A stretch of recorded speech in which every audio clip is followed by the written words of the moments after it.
In this video, I will showcase my implementation of this paper by David Chico et al.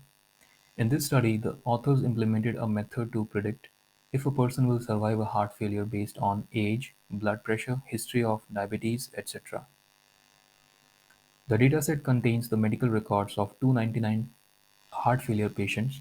The patients consisted of 105 women and 194 men, and their ages range between 40 and 95 years old. The dataset contains 13 features, which report clinical, body, and lifestyle information. Some features are binary, like anemia, high blood pressure, diabetes, sex, and smoking. The authors propose two kinds of training techniques based on whether hyperparameters tuning is done or not. For SVM, KNN, and ANN, the entire dataset is split into train, test, and validation sets. Then we run a grid search using train and validation set to figure out the best hyperparameters. The best model is then tested on the test set, and the metrics like Matthews correlation coefficient, F1 score, accuracy, etc. are recorded. These steps are repeated 100 times, and then finally, the mean values of all the metrics are calculated. For the rest of the algorithms, everything remains same except there is no grid search involved. These are the results of re-implementation. We can observe that the F1 score, accuracy, and TPR are pretty much comparable to the original work. However, the rest of the metrics have minor to major differences in the values. MCC for KNN is non-negative in our work, which is different from the original work. Also, TNR, PRAUC, ROC-AUC have slight differences in values when compared to our experiments.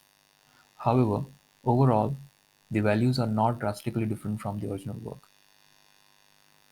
We have used a gradient boosting classifier and performed some minor changes to the original work. The first change is normalizing the data between 0 and 1 using a min-max scalar. Second, we have used principal component analysis, or PCA, basically calculates the explained variance for a particular feature K. Explained variance is nothing but the amount of information contained in a component or a feature. This is the graph of explained variance plotted against the number of components. We have selected the number of features to 8, as this is the number of components at which most of the information is still present. As we can see in the figure, there is a considerable imbalance in the original dataset. This negatively impacts the training process. More specifically, it leads to the trained model being biased towards the major class in the dataset.